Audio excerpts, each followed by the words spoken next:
김상규하고 기영도 묘비명. 자, 22년 모고에 나왔던 작품이고요. 묘비명은 늘 항상 그 반어법 예문으로 했던 거. 필기 해놓고 보니까 둘 다 묶인 이유가 있겠죠. 사회풍자입니다. 사회풍자. 자, 그리고 그 수특에 계속 이제 들어가는 아주 출질 높은 작가 2명이에요. 그 다음 장도 마찬가지야. 지금 여기 전문가 내용하고 뒤에 나오는 대설주의보 모두 80년대의 시대 상황 풍자하는 거라고 보시면 되거든요. 자, 첫 번째 행을 보세요. 묘비명이 보통 그 사람이 어떤 생애를 살았는지를 기록하는 거잖아. 근데 묘비명에 기록되어 있는 사람의 생이 사실은 우리가 정말 중요하게 생각하는 정신적인 것. 근데 그런 정신적인 것 아니면은 이제 물질적인 것 선택의 기로에 있을 때 70년대 이후 많은 대부분의 사람들이 물질 만능주의에 빠지게 돼요. 그러니까 돈이면 다 되는 세상이 돼버렸단 말이야. 그런 현실을 안타까워하면서 그래서 훌륭한 비석을 남겼다고 하는 그는 이런 사람이었어요. 세속적인 영달을 위해서라면 돈과 명예를 차지했어. 그러니까 세속적 영달을 추구했던 우리 그 소설에서 커피단리에 나오는 이인국 박사 같은 기회주의자들 있잖아요.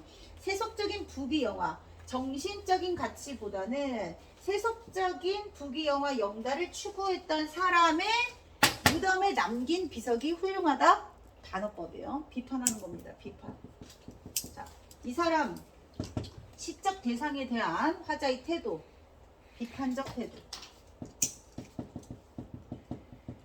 물질적 가치만 중시되는 1970년대 시대 상황과 관련지어서 해석을 하면 훌륭하지 않은 사람의 묘비명을 훌륭하다라고 얘기하는 것은 비판 또는 조롱의 의도가 있습니다. 그리고 이 사람을 기리는 어느 무인, 자, 이렇게 살았던 사람을 기리는 어느 무인, 이 사람도 풍자 대상이에요. 근데 그 어느 무인의 묘비명은 또 귀중한 사료가 될 것이다. 자, 원래 사료라고 하는 게 뒤에 이제 후손들에게 뭔가를 계속 남기는 거잖아요. 근데 후손들에게 남겨야 하는 진정한 우리의 진실, 역사 이런 것들이 무엇일까? 근데 그런 것들보다는 자, 책을 보실까요? 훌륭한 비석을 남겼다 밑에 보시면 어느 유명한 문인이 그를 기리는 묘비명을 여기에 썼고 비록 이 세상이 잿더미가 된다 하더라도 자, 세상이 잿더미가 된다는 것은 가치 있는 모든 것들이 다 사라지는 것들, 남겨져야 하는 모든 것들이 사라진 그런 현실에서 불의 뜨거운 꿋꿋이 견디며 이 묘비는 살아남아 있다. 줄쳐. 이 묘비만 살아남아. 다 잿더미가 되었는데. 근데 이 묘비가 후대에 전해질 귀중한 사료로 인정받고 있는 답답하고 안타까운 현실. 그래서 귀중한 사료도 반어적인 표현이에요. 귀중하지 않은 것들이 남고 정작 남겨져야 하는 귀중한 것들은 사라지는 현실.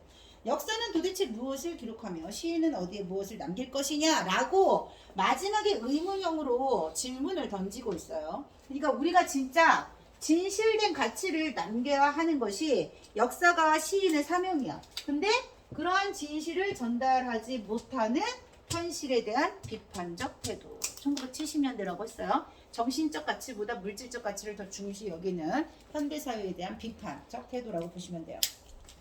자, 그 다음 두 번째 기영도의 작품은 자, 제목이 전문가야. 뭐 하는데 전문가냐면 아이들을 길들이고 조련하는. 나 같아. 피리 부는 사나이? 맞아. 피리 부는 사나이도 약간 그렇고. 자, 요거 우리 비슷한 거 뭐 배웠냐면 그 이제 80년대 정치 현실 풍자했던 거 극장에 가서 막 획일화된 모습 나타내는 거 배웠잖아요. 뭐예요? 새들도 세상을 뜨는구나. 황지우 시인의 그 작품 기억 안 나? 애국가가 막 울려 퍼지면 다 같이 일어나서 화면을 보면서 애국가 울려 퍼질 때 국기에 대한 맹세를 하듯이 애국심을 강요하고 높은 곳에 올려다 놓고 못 내려오게 하는. 맞아요. 이렇게 우매한 민중들의 모습 그리고 길들여지는 당시 그 억압받고 있는 80년대 정치 현실을 풍자한 거라고 보시면 돼요. 요거랑 이제 교실 안에서 획일적으로 다 똑같이 교과서를 읽고 있는 아이들의 모습.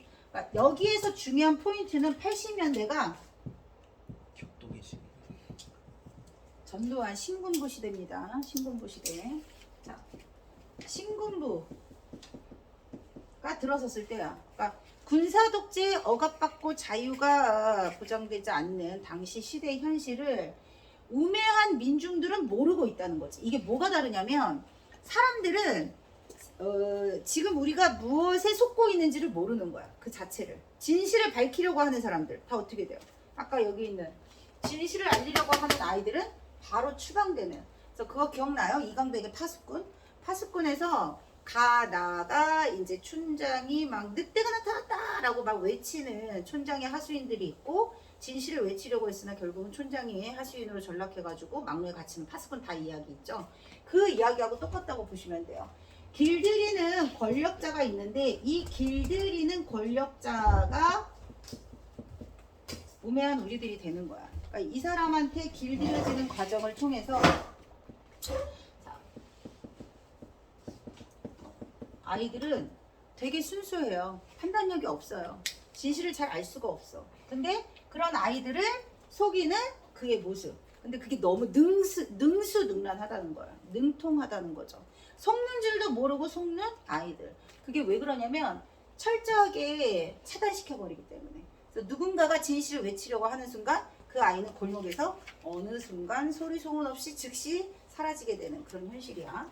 자, 그래서 그는요, 대중을 기만하는 권력자, 풍자 대상이 되는 겁니다. 근데 이 골목은 되게 원래 어두워. 어두운데 일부러 유리를 반짝반짝, 유리를 반짝반짝 햇빛이 딱 받으면 막 이렇게 빛나잖아. 빛이 나잖아.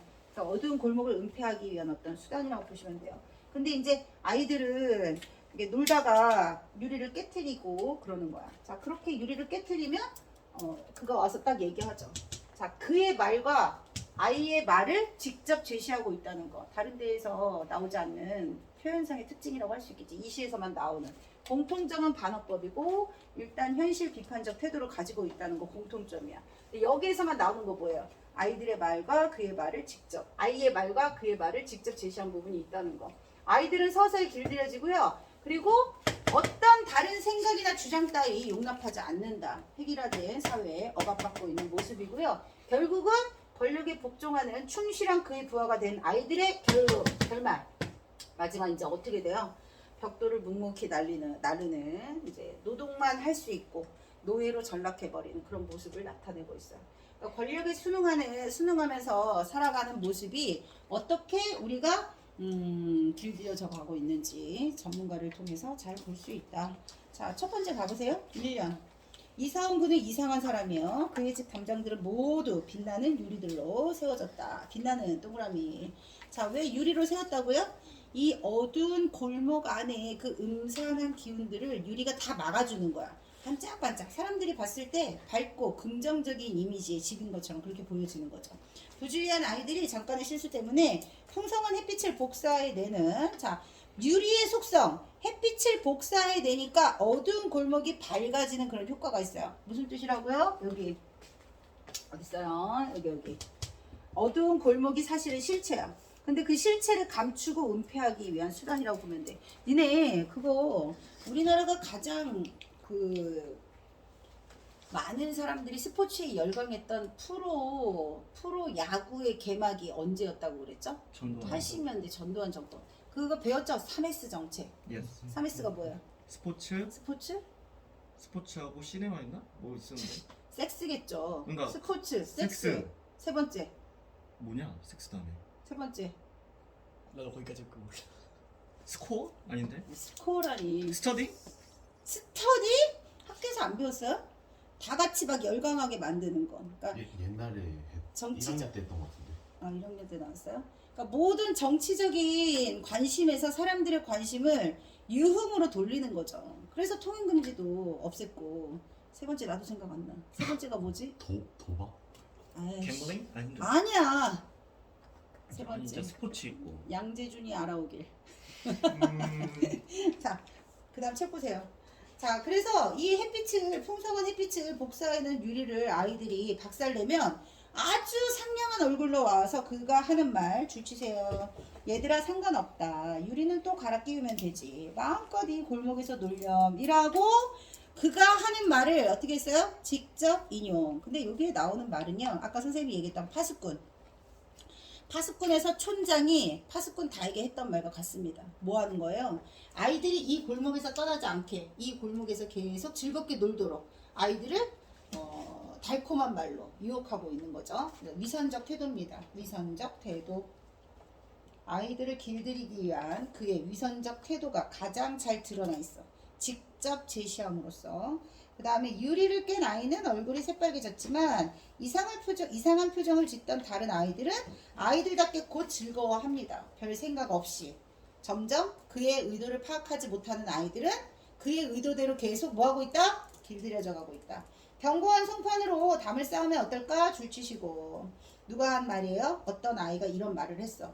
유리 말고 유리가 깨지니까 다른 걸로 이것을 쌓으면 어떨까? 라고 얘기를 하자. 그 아름다운 골목, 자, 반어법이라고 했어. 아름다운이 왜 반어법일까요? 이곳은 아름답지 않습니다. 어둠이 존재하고 있는 그 음산한 골목을 사람들에게 마치 밝고 평화로운 곳인 양 그렇게 현혹시키고 있는 것이잖아요.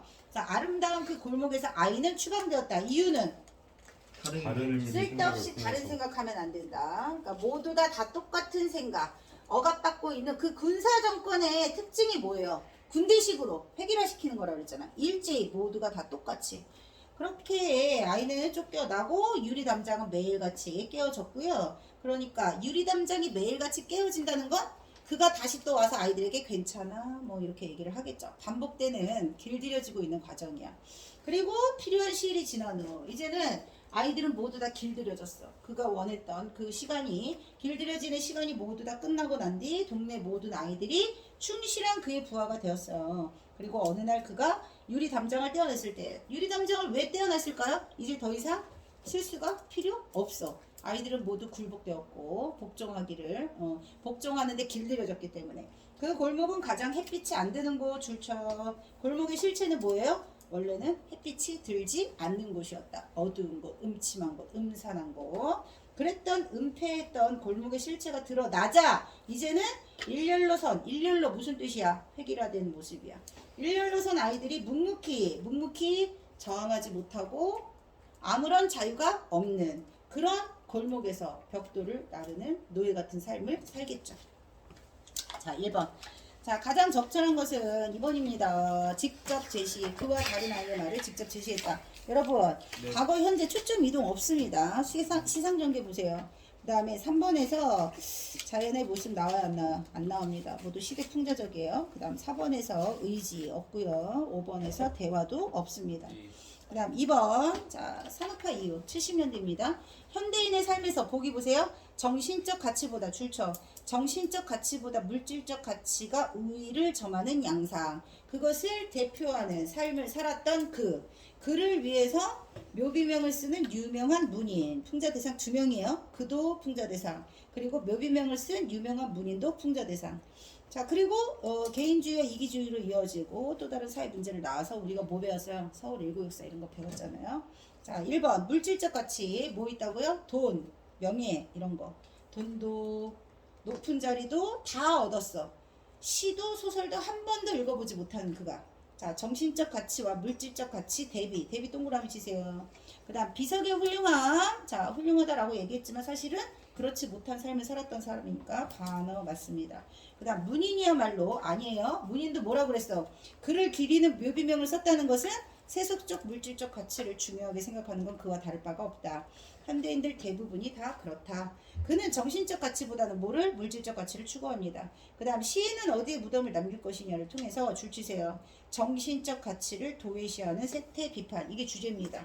그러니까 시인이 진실된 가치를 남겨야 할 사명을 가지고 있는 사람인데 살 곳이 없다는 얘기예요. 올바른 시를 쓸 수 있는 자유조차도 없는 현대인들의 현대의 모습이다. 3번이에요. 그 다음 3번, 4번. 그 다음 4번 별표 치세요. 풍자 중요하겠죠. 자, 부정적 인물이나 상황에 대해서 거리를 유지하면서 웃음을 줄쳐. 웃음을 섞어 비판하는 방식이야. 웃음이 들어가는 겁니다. 그래서 반어 우위가 가장 대표적이고요. 표면적 줄치세요. 표면적 의미와 이면적 의미 사이에 불일치 줄치시고 반어 동그라미. 그래서 나에서는 동화 같은 이야기 동화 동그라미. 자, 환영을 통해서 여기서 말하는 환영이 뭐죠? 유리? 유리로 만든 담장, 유리. 대중의 이성을 마비시키고 대중을 획일적으로 길들이는 권력의 기만적 통치술 80년대 80년대 시대를 의미한다. 답은 3번입니다. 통치술의 한계가 아니고 뭐라고 그랬어? 다른 소리 하는 것들은 이 사회에 머물 수 없다. 획일적으로 통제하고 있는 사회 모습입니다. 3번. 그다음 두 번째